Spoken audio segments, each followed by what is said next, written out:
ప్రస్తుత కాంగ్రెస్ ప్రభుత్వము ప్రభుత్వాన్ని నడుపుతుందా లేదా ఒక సర్కస్ని రన్ చేస్తుందా అనేది రాష్ట్ర ప్రజలు మరీగా అసలు చెప్పాలంటే అదే ఒక ఆలోచనలో పడ్డారండి.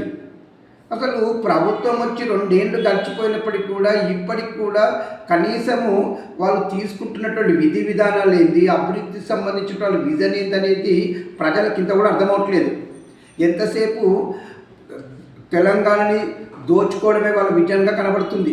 ఇంకా అది పక్కన పెట్టేసి ఈ మధ్య కాలంలోనండి అసలు సమాంతర ప్రభుత్వం నడుస్తుందా అనిపిస్తుంది, షాడో ప్రభుత్వం. దీనికి సంబంధించినటువంటి న్యూస్లు కూడా మనం వింటూనే ఉన్నాం, చూస్తూనే ఉన్నాం.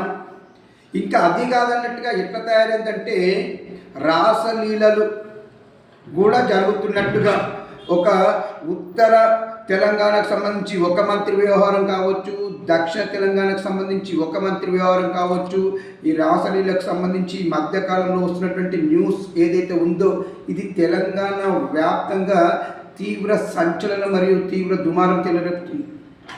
మరి ఇప్పుడు కాంగ్రెస్ ప్రభుత్వము వీటిపైన ఎలాంటి యాక్షన్ తీసుకుంటుందనేది తెలంగాణ ప్రజలు ఎదురు చూస్తున్నారు.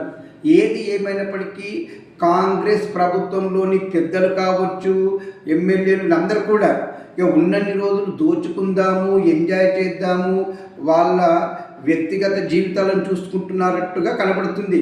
ప్రజల బాధలు వీళ్ళకు పట్టింపు లేదన్నట్టుగా స్పష్టంగా ఈ 2 ఏళ్ల కాలంలో మనకి ఈజీగా అర్థమైపోయిందండి. ఇక ఉన్న 3 ఏళ్ల కాలం ఏం చేస్తారనేది కూడా ఒక క్లియర్ కట్ ఒక ప్రజలకు ఒక అభిప్రాయం వచ్చేసింది. దీనిపైన మీ అభిప్రాయం కామెంట్ రూపంలో తెలియజేయండి. ఇట్లు దినేష్ గంగసాని.